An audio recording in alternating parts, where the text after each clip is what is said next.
Okay, what is going on, everybody? This is Garrett Allen with Red Fueled. I'm just recording off of my old school laptop, so I'm sorry if the quality is so bad, but this is going to be my YouTube video. This is going up on YouTube. I just finished a video with Carrie Mann over at our Homestead How, and I kind of talked in the video about some of this stuff here.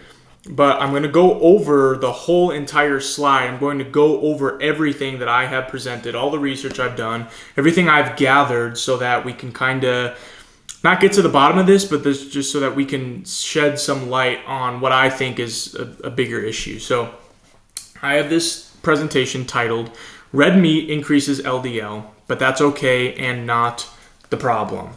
Okay. In this, I will be talking primarily, I'll be talking about several things, but the main things I'm going to be discussing and looking at are insulin resistance, obesity, diabetes, and metabolic syndrome. Okay, I believe that these are some of the leading things that are driving cardiovascular disease. I think these are way better indicators and markers that are indicative of heart failure or cardiovascular disease than simply just having elevated LDL levels. And of course, we'll look at that later as well, and why I think studies kind of get conflated with that, and why you can have low LDL and high LDL, and people with both low and high can still have cardiovascular disease, and vice versa. So that we're going to be covering several things. But here I just have a little chart. So this first slide, let me move my camera here. It says currently more than 50% of Americans are overweight and nearly 1/3 are obese, and these numbers are on the rise. Data from the NHANES, okay, and I'm going to be quoting and citing all of my sources so that you know these aren't, nothing of this is my own words, and you'll know when it is. But I'll cite everything. And just as a disclaimer, I am not a medical professional. I'm not licensed to give any medical advice. This is purely for entertainment, and I don't actually know anything about what I'm talking about. So where were we? Yeah, the NHANES. They show that among adults aged 20 to 74, so pretty dang big range, the prevalence of obesity has increased from 15% in the 80s to 32%, almost 33% in early 2000s, in 2004. So in a 24-year time frame, the rate of obesity has gone up more than twice. It's doubled. And according to the CDC, they reported that the age-adjusted prevalence of obesity among adults aged 20 and over increased from 30% in 1999 to 42% in 2018. So clearly there's an issue going on here, right? How many times, I mean, I was obese, I was overweight, so I know what it's like. But you go out anywhere and we just seem to have a lot more obese people. We seem to have physically a lot more unhealthy individuals walking around. And we'll get into why that is. But it says that overweight and obesity are the fastest growing cause of morbidity and death in America, and currently are attributable in an estimated 400,000 deaths annually. So simply just being overweight and obese, it's the fastest growing cause of morbidity and death, and it kills 400,000 people annually. And not only that, but it's a major risk factor for cardiovascular disease and is associated with the development of heart failure, coronary heart disease, sudden cardiac death, AFib, and impacts overall survival. So if you are overweight and or obese, you are automatically at an severe increased risk for any kind of cardiovascular event and others. So then I have this little part here. It says the increase in the proportion of adults using lipid-lowering medication, particularly in older age groups, right? So this is lipid lowering to most likely get your LDL down. Likely contributed to the decrease in total and LDL cholesterol levels observed, and we'll look at that in the next slide. The increased prevalence of obesity in the U.S. population may have contributed to the increase in mean serum triglyceride levels. So this is important to note because this marker right here, triglycerides, is we're going to get into that later, and how that this is something they look at when they're determining metabolic health, right? If you're going to look at your triglyceride levels, this will tell you a lot. So we see in this next slide, okay, this is figure 4. Here's the link. trends in age-adjusted prevalence of high cholesterol and low HDL cholesterol among adults age 20 and over from 1999 to 2018. So for about 18 years, 19 years, we'll call it 20 years, they have ranged the same data. So in the last slide, it was from 20 to 74 for age group. That's roughly what this is. We see a gradual decline in what is known as the high total cholesterol. Okay, so your LDL, triglycerides, total cholesterol, HDL. And then we see your low HDL going down. So that's good, right? Low HDL going down is good. So the more people having low LDL or low HDL is what this graph's showing. So just imagine this makes it easier for you. Sorry, I know that was very confusing. Just imagine the HDL is going up because the low HDL cholesterol levels are going down, okay? So declining trends were seen in the prevalence of high total cholesterol between 1999 and 2018 and low HDL between 2007, 2008, and 2017 and 2018. So they define high total cholesterol, as anything greater than or equal to 240 milligrams per deciliter. And then if you have low HDL, it's anything less than 40. So the total LDL, the total cholesterol, has only been coming down, right? And that's good. That's what we're saying is good, correct? I would disagree. I think that's not the total. I don't think that's the point. That's what we'll get into. Now, we see this. According to 2017 and 2018 data from the National Health, or the NHANES, wherever there's 3 people, 1 of them is overweight. Okay, wherever there's 5 people, more than 2 of them are obese. And wherever there's 11 people, 1 of them are severely obese, morbidly obese. Okay? We can see from 1999 to 2018, obesity has gone up. We can see from 1999 to 2018, severe obesity has gone up. So overweight and obesity statistics have only gone up, have only increased. And obviously with that, we saw on the first slide, increases pretty much your risk of cardiovascular disease, all of these other things that put you basically in the category of high risk for having these diseases or these heart attacks or what have you. Now we get into this slide. So we see total diabetes from 2001 to 2020 has only gone up, okay? Diagnosed diabetes has only gone up, and undiagnosed diabetes has kind of fluctuated, stayed the same, but nonetheless, diagnosed diabetes, people who are becoming diabetic, is only going up. It's only increased. And it said that diabetes was the 8th leading cause of death in the United States in 2020, okay? And the number of people living with diabetes rose from 200 million in 1990 to 830 million in 2022. Now, this kind of caught my attention because I wanted to know if it's the 8th leading cause, okay, this was the 8th leading cause of death in the United States, what kills diabetics? What is the leading cause of death among type 2 diabetics? Well, that brings you to this article right here from the New England Journal of Medicine. And right down here, it says myocardial infarction is the most common cause of death in these patients, although factors that are known to reduce the risk of myocardial infarction, including, ready for this, the use of lipid-lowering and antihypertensive medication and better glycemic control over time, have been noted in persons with type 2 diabetes, and excess risk of death still exists. So if you're a type 2 diabetic and you're on lipid-lowering medication and you're on antihypertensive medication or high blood pressure meds, and you're controlling your glycemic control or have a better glycemic control over time, they're arguing that this is a good thing, but you are still at an excess risk, okay? And we even see in this study, right, you can read this whole thing, but for the sake of time, I'm not going to. But we're going to scroll down here too, and what we're going to find, where's it at? I think I passed it. Okay.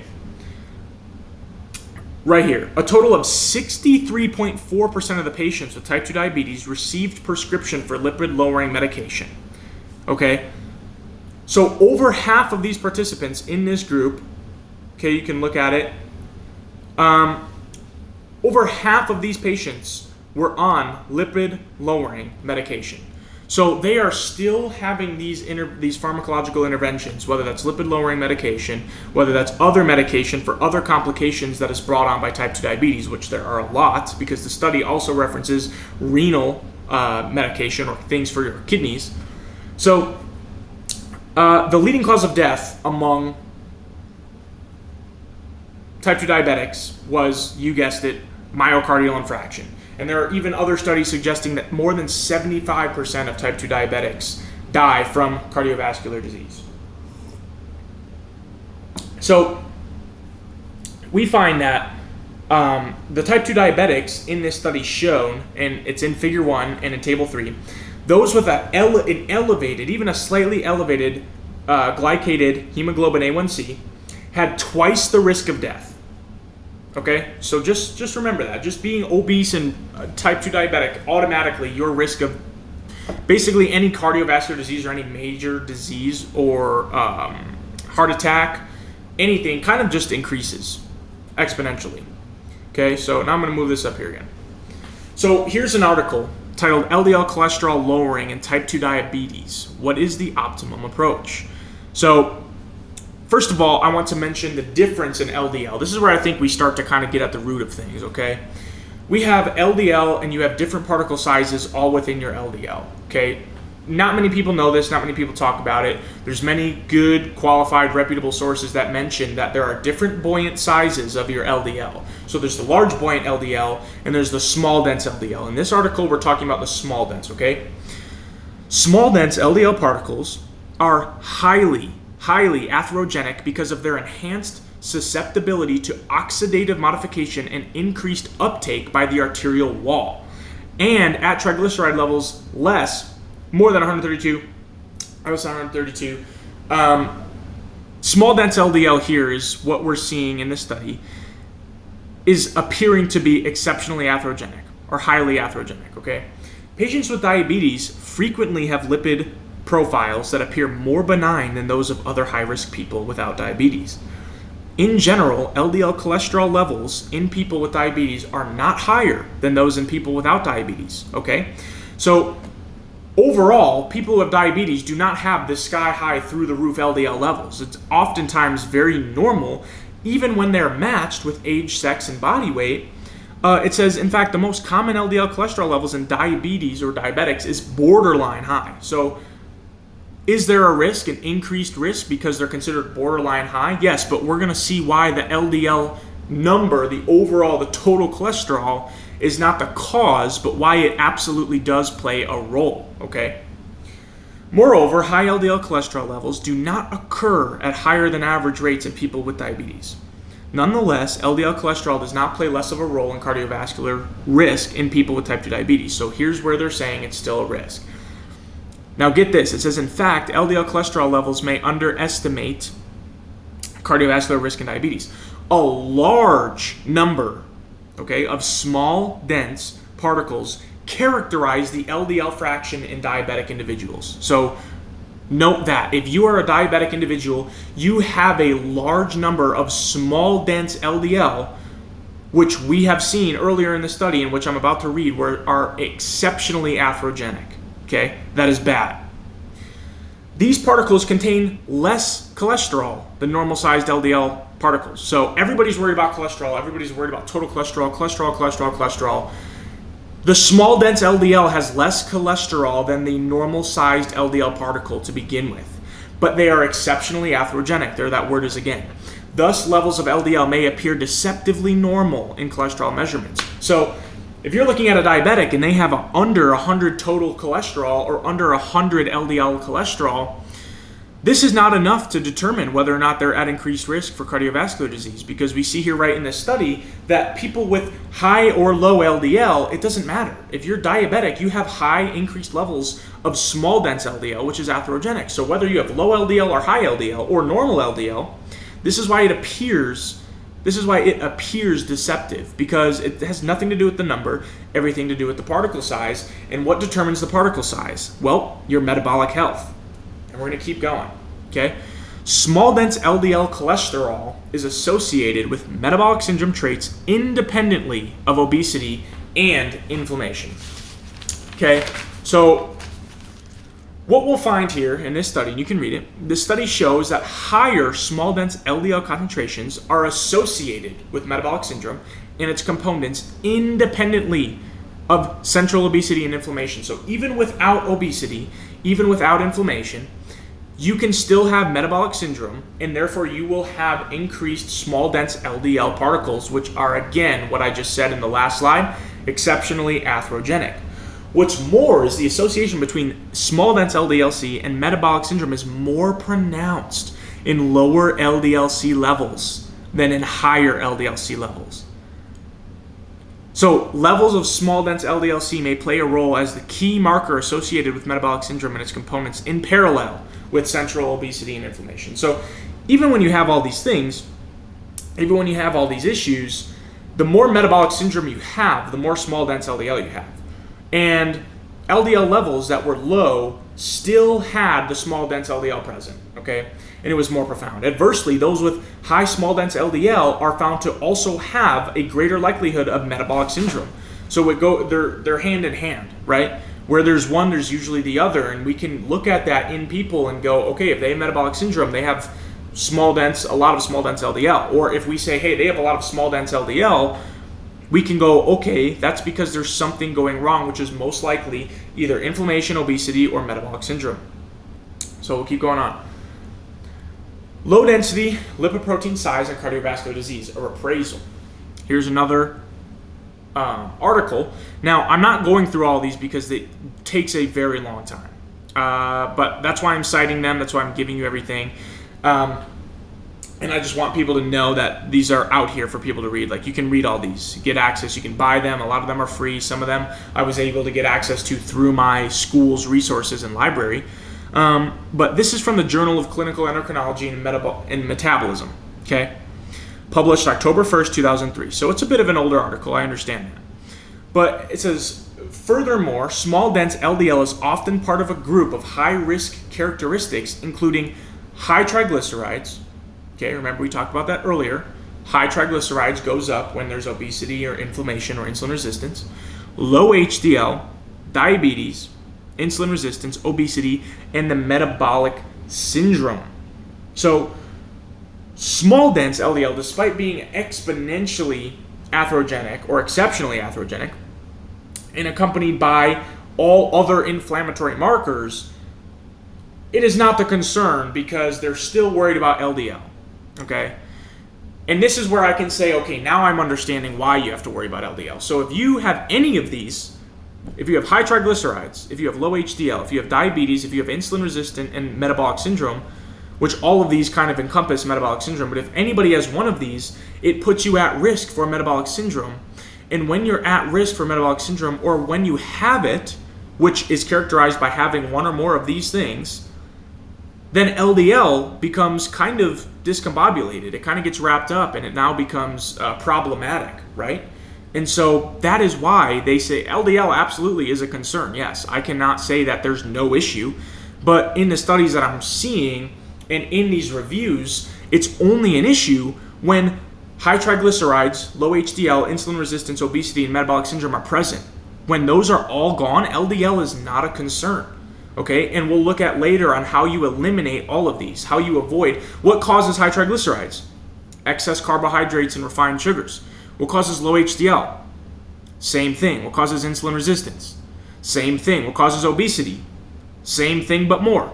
And metabolic syndrome. All of these are caused by poor dietary choices and lifestyle choices. So, small dense LDL particles, clinically relevant? Yes. In summary, these considerations, coupled with the results from the prospective studies reviewed above, now they looked at this article, and in this one they show different LDL levels, they show particle size, they show how it differs, and how total LDL cannot be used to determine it, okay? Multiple studies show that not just LDL is bad, because it's not just LDL. There's types of LDL.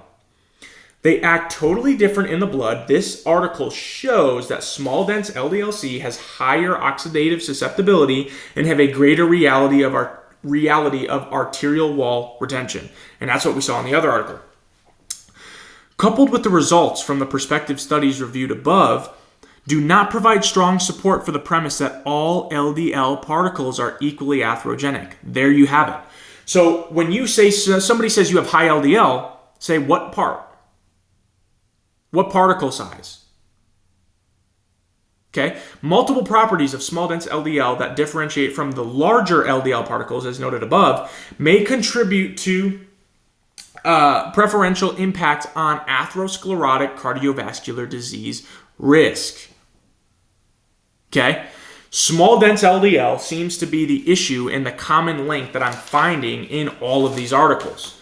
Now, mind you, it's not always about the small dense LDL, but oftentimes it is. So in this article, it also pins to several things about the other LDL particle that is not as serious, that's not as much of a threat. And there's many studies showing, which I'm going to show a couple, stating that the other particle sizes of LDL, such as the large buoyant LDL, is not atherogenic, especially when you when you do not have insulin resistance, all these other things that the other study just showed. The effects of fat consumption on low-density lipoprotein particle, or LDL particle size in healthy individuals, in narrative review. Okay. In a study by Campus et al. And others, it was demonstrated that the consumption of a high-fat diet increased large, buoyant LDL particles and reduced small, dense LDL particles compared to a low-fat diet. So not only does a high-fat diet increase large, buoyant LDL, which is not proven to be atherogenic and is not a concern, but it also reduces the small dense. So not only does it increase the good, but it increases the good while simultaneously decreasing the bad. This is so important that nobody talks about it. I don't hear a lot of people mentioning this. So consumption of saturated fat, which is what you're going to find most people eating when they're doing keto, carnivore, even variations of paleo, but mainly carnivore and keto. Consumption of saturated fat has been demonstrated to increase large, buoyant LDL particles, which may explain in part for the differing outcomes regarding fat consumption on cardiovascular disease risk. Because we'll see later in a study as well, you can have people with different LDL levels who are at the same risk. You have people with low LDL and high LDL who have the same risk. It's all about the particle size, and it's all about their high fat or low fat and their low carb or high carb consumption. It all comes back to what you're eating. Altering the diet composition of fat and carbohydrate, for example, low fat diets and in turn high carbohydrate diets differentially impact serum lipid levels. Okay? Get this, okay? If fat is replaced with carbohydrate, LDL-C is reduced. So there you have it, okay? If you just want to lower your LDL, if you don't care about anything, if you really believe that LDL is bad, all cholesterol is bad, it doesn't matter the particle size, you just don't want to have a super high number, absolutely 100%, it is almost empirically proven, it's empirical truth. If you eat carbohydrates, LDL is going to be reduced. Okay? Now get this. However, HDL cholesterol is also reduced. That is bad. That puts you at risk for metabolic syndrome. And there is an increase in triglycerides, or VLDL.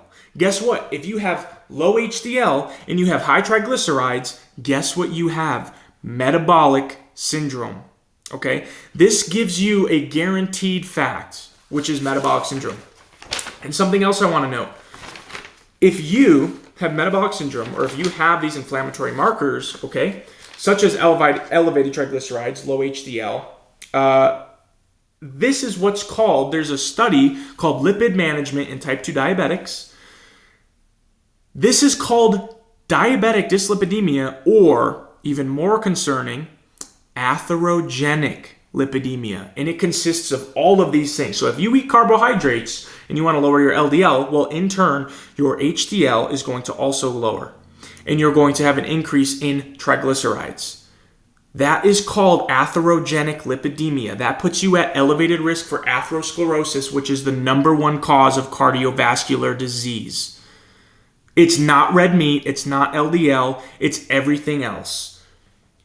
Eat red meat, eat saturated fat. That increases your large point LDL, which is proven in many studies to not be atherogenic when insulin resistance and all these other inflammatory markers aren't present. It's proven. But not only that, but it reduces the small dense, the bad stuff. And that's what we want. But if that, in the face of all of that, if that doesn't matter to you, just understand that if you want to lower your LDL, absolutely stop eating meat and eat carbohydrates. But this is also, you're going to get these, it's going to be a threefold thing. You're going to lower your LDL, but you're going to raise your triglycerides and lower your HDL. And that puts you at more of a risk for cardiovascular disease than simply having elevated LDL does. Okay. The overall summary of these studies provided point to LDL-C not being causative of cardiovascular disease in its very own standalone existence. Anyone with higher LDL-C levels should automatically be at risk for severe CVD, stroke, etc. But that's not what we see. We see all different kinds of people with different LDL levels suffering from cardiovascular disease. Why? Because LDL is not what's doing it. It's not what's driving it. The CDC pushes for low-fat consumption and high grains, oils, beans, legumes, fruits, veggies, etc. The plant-based agenda is attacking the integrity of health. Okay? Ask yourself this question, right? If it's all about LDL, okay, what group of people have the lowest LDL? Well, according to studies, it's the vegans and vegetarians. What is the leading cause of death among vegans and vegetarians? Cardiovascular disease, okay? Doing a vegan diet, doing a vegetarian diet does not put you at any other limited risk. It still exposes you to this risk. And vegans and vegetarians are at an increased risk for a certain type of stroke due to their cholesterol, okay? Ask yourself this question. A natural diet consists of natural foods, right? So should plants and vegetables be included? At the end of the day, this is up to you. I very much prefer that you have saturated fats, regardless of if you have fruits or veggies or whatever in your diet. I definitely want you to have red meat.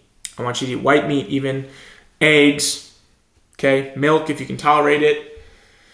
These are foods these are power foods. Okay, this is what we've lived on for centuries, for millions of years. Humans and other like species have eaten these, okay? But if you want to include vegetables and fruit into your diet, this is the question you should ask. And this is what you should be aware of. There's a difference between optimal and tolerable, okay? I do carnivore, so I don't eat plant foods. I don't eat veggies. I don't eat fruits. The only thing I do that's not carnivore is I drink coffee. I drink black coffee every now and then. That's actually what I'm sipping right now. My voice is going because I'm very passionate. But you can tolerate stubbing your toe, right? You can tolerate breaking your ankle. You can tolerate little sleep the night before. Just like you can tolerate metabolic syndrome. You can tolerate insulin resistance. You can tolerate having all of these inflammatory markers, right? But that doesn't mean it's optimal, okay? You can tolerate a bee sting, doesn't mean it's optimal. Optimal and tolerable are to be set apart entirely, okay? If you want what's tolerable, then anything goes, okay? Anything goes. A bag of Takis is tolerable. It has zero cholesterol, by the way. If you want no cholesterol, go eat a bag of Takis. Zero cholesterol. You'll be totally fine, right? Not true at all. That's purely a joke. But then there's optimal, and we have to look at what's optimal because you look at a car, right? It needs gas. It can't have anything else because it's not optimal. Okay? If you can put other stuff in a gas tank, but it's not going to tolerate it, and it might tolerate it for a little bit, but it'll ruin it. So this is another part I wanted to look at because this study shows that most heart attack patients' cholesterol levels did not indicate cardiac risk. What? A new national study has shown, A new national study has shown that nearly 75% of patients hospitalized for heart attack and cholesterol for a heart attack had cholesterol levels, get this, okay, that would indicate they were not at high risk for a cardiovascular event based on current national cholesterol guidelines. What did we see in the first two slides? Cholesterol has only come down since the 1990s. It's only come down. We've only had a decrease in total cholesterol. But imagine that, 75% of people hospitalized, they have a heart attack, they go in, they have LDL levels that would indicate they were nowhere near high risk for cardiovascular disease. At what point do you go, okay, well, my cholesterol was very low and I still suffered this massive heart attack? 75% of people did. Let's continue reading. Specifically, these patients had low-dense LDL or low-dense lipoprotein, LDL, cholesterol levels that met current guidelines. And close to half had LDL levels classified in guidelines as optimal. These people had less than 100 milligrams of cholesterol. And they suffered heart attacks. So this is where the plant-based and the animal-based, or the people who don't think LDL is a problem and the people who do, this is where we shake hands and part ways, never to see each other again. Here is what the study suggests we do with all of this being said. Almost 75% of heart attack patients fell within recommended targets of LDL cholesterol, demonstrating, get this, that the current guidelines may not be low enough to cut heart attack risk in most who could benefit. For 30 plus years, we have only been bringing LDL down. It's been coming down.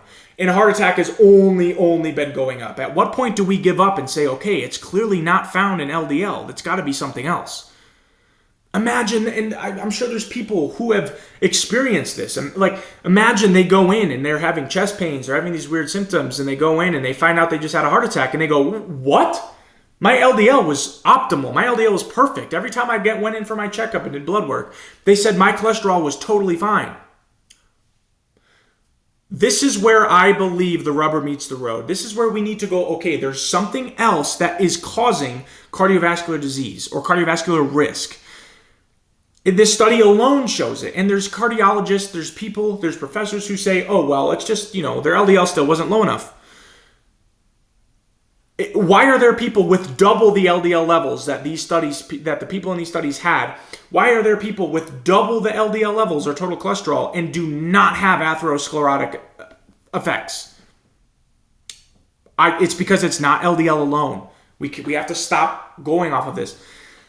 And this was said by Dr. Greg C. Fonarow, Elliott Corday Professor of Cardiovascular Medicine and Science at the David Geffen School of Medicine at UCLA. How low can LDL get before it becomes a problem? And at what point do we go, okay, we've tried lowering it. We've lowered it over 50 points within a decade, within less time. There's commercials now saying it should be less than 75. There's people now saying it should be super, super, super low. So what do you do with that? Well, if the goal was simply to lower LDL-C, then we should follow the dietary guidelines for what lowers LDL-C the most. And what diet is that? Well, like I said earlier, it's the plant-based and the vegan diet. Association between low-dense lipoprotein or LDL and all-cause mortality results from the NHANES. Again, this is consecutive. This is happening simultaneously with those other graphs that I showed in the beginning. Obesity going up, cholesterol coming down, and now we have all-cause mortality in people with low-dense LDL, between LDL cholesterol and all-cause mortality. Observational studies have shown that the risk of infectious diseases and cancer in healthy individuals with low LDL-C concentration is significantly increased. Here's where I want to stop and just appreciate and notice something for a second. This is observational studies, otherwise known as epidemiological studies. This is exactly what they use to say LDL is causative of heart attacks. I don't believe causation, right? Correlation is not causation, okay? That's a fallacy. That's not true, okay? Ice cream sales go up when in the summer, so do drownings. Ice cream does not cause drowning. Okay, sunscreen sales increase. Sunburn increases. Sunscreen does not cause sunburn. Okay, those are correlations. So there's correlations, but that does not mean causation. So I need to be aware of that, and I want to mention that this is what this study is. It's correlation. These are the rules that I hold them to, so I have to play by these rules as well. Okay, I am aware that a lot of studies we have are purely observational, but there's a lot to be considered and said within this because they do have certain criteria, and you can look in the methods, and they do certain adjusted models. They have 3 models in this study that show this, okay? Observational studies have shown that the risk of infectious disease and cancer in healthy individuals with low LDL is significantly increased, okay? There's other studies showing that if you have low LDL, you get sick because you have low cholesterol, because your brain needs it, your body needs it. So if you have low amounts of it, you don't have enough. In the age-adjusted model, Model 1, it was found that the lowest LDL-C levels had a higher risk of all-cause mortality. After adjusting for age, sex, race, marital status, education level, smoking status, and BMI, crude-adjusted model, Model 2, also observed a higher risk of all-cause mortality in the lowest LDL-C level. The fully adjusted model, Model 3, additionally adjusting for, here we go, hypertension, diabetes, cardiovascular disease, and cancer based on Model 2, okay, and Model 2, this was the BMI, this was everything, and the relationship between the lowest LDL-C levels and the higher risk of all-cause mortality was still significant. So when we put somebody who had low LDL as compared to normal, with the same age, sex, race, marital status, educational levels, smoking, BMI, hypertension, diabetes, cardiovascular disease, hold on. Why are people with low LDL supposedly having hypertension, diabetes, and cardiovascular disease?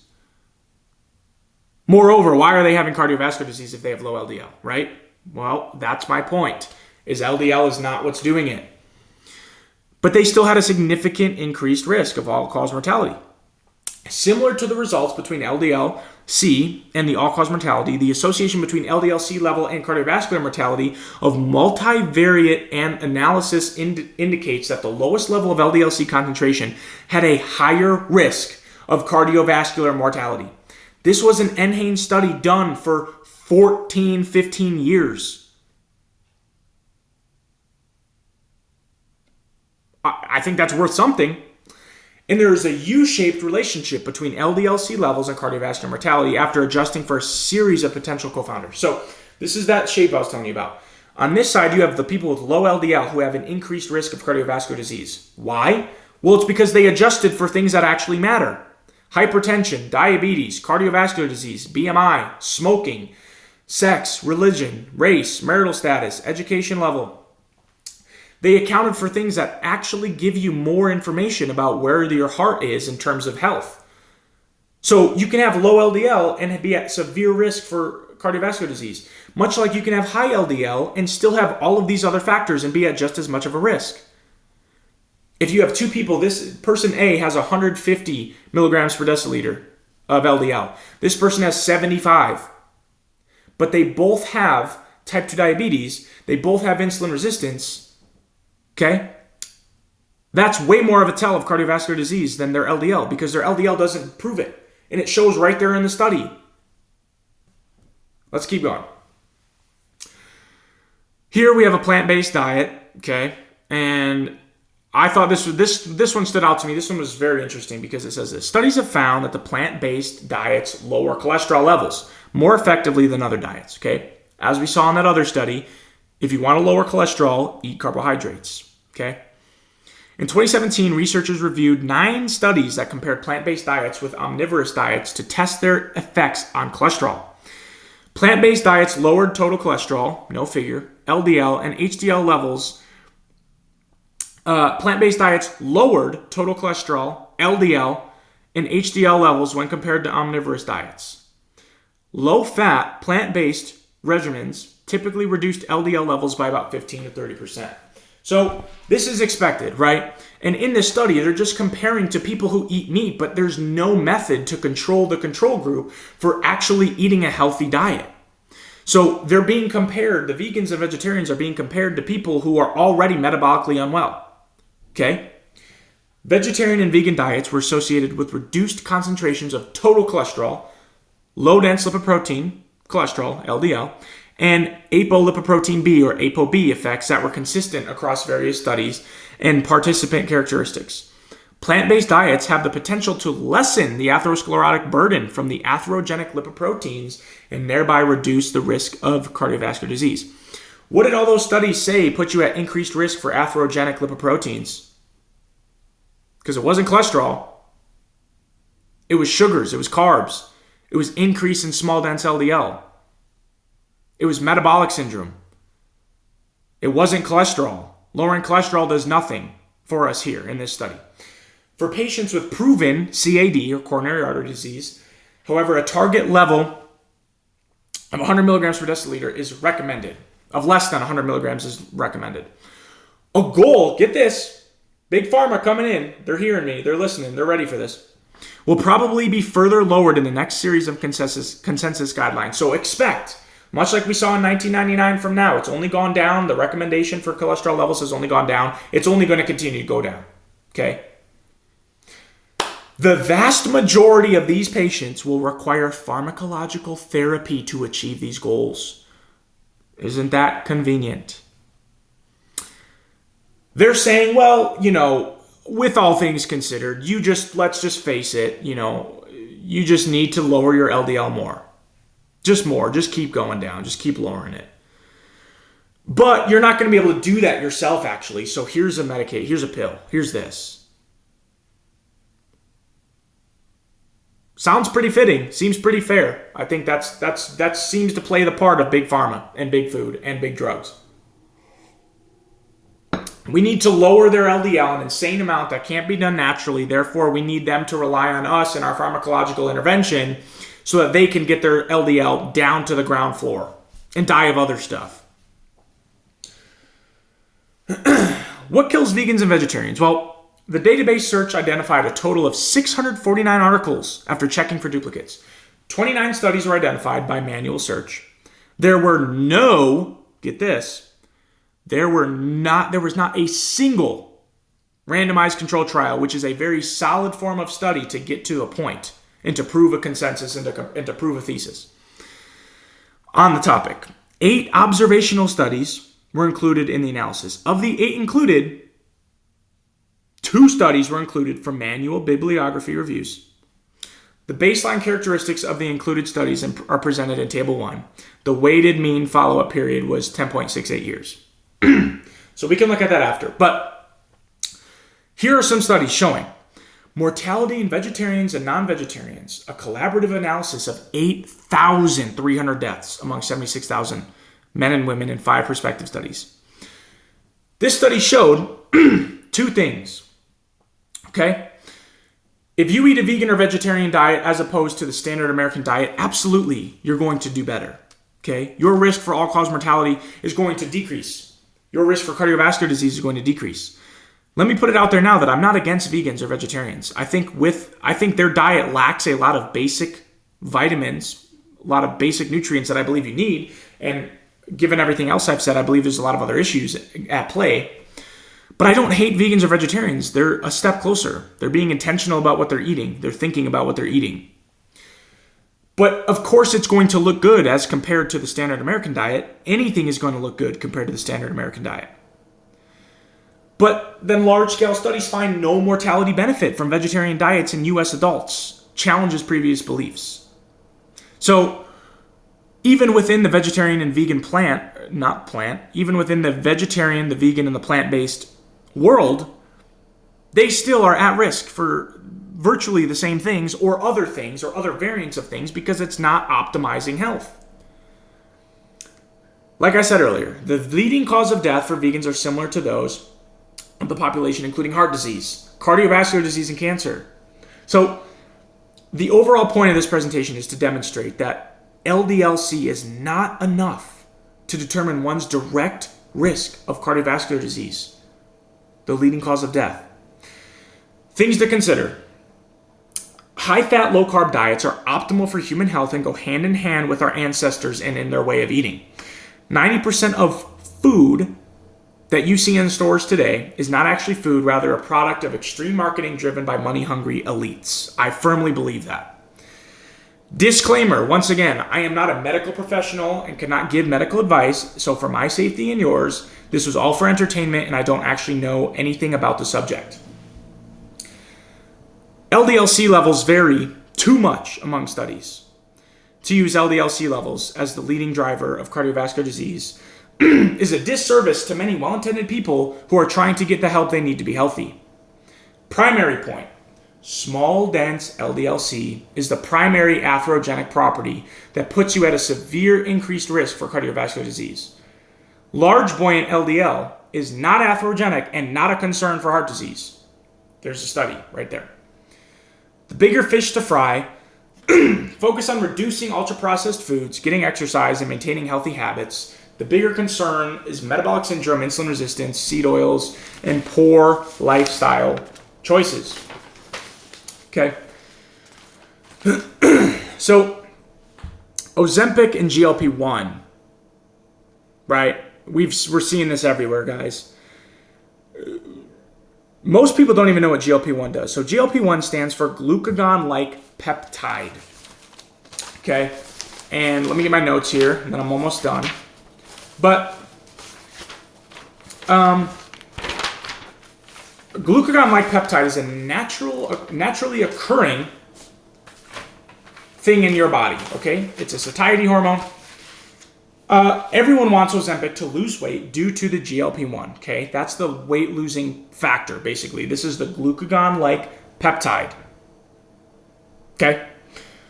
The protein and fat, which you eat naturally, tells the L cells in your intestines to release this GLP-1, and you feel full, you feel good, and you don't have to eat for hours.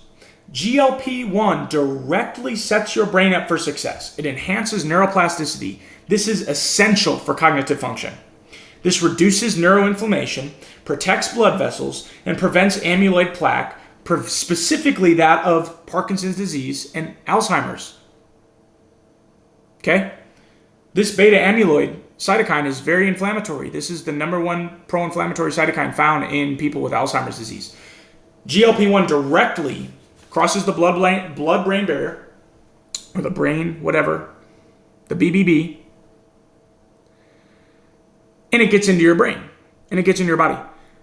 How do you naturally stimulate GLP-1 release? Well, protein promotes GLP-1 release and supports fullness, and high-protein meals stimulate GLP-1 and peptide PYY, another satiety hormone. Get this, guys. Studies have shown that protein intake increases satiety hormones, including GLP-1, to reduce calorie intake.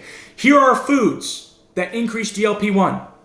Eggs, fish, chicken, lean meats. Does that sound like a certain type of way of eating? Does that sound like a certain diet, like a certain lifestyle? It does to me. And just so people don't accuse me of cherry picking, here's the site. I just linked it. It shows that there's other foods like low-carb veggies and some other fruits and some nuts, I believe, but it's all real food. It's not medication, and it's not ultra-processed food. So, once again, we're pushing medication for something that can naturally be induced and naturally heal you. Not even to mention, when you eat eggs, fish, chicken, lean meats, fish is high in DHA, it's high in this omega-3 fatty acid, which is essential for brain function. Eggs have 12 of the 13 essential vitamins. Chicken and lean meats, also the same situation. Same story. They have everything you need. Plus, they induce and increase GLP-1. But instead, we're going to take a medication. No, stop falling for this BS, guys. This is not the way that we should go about things. Okay?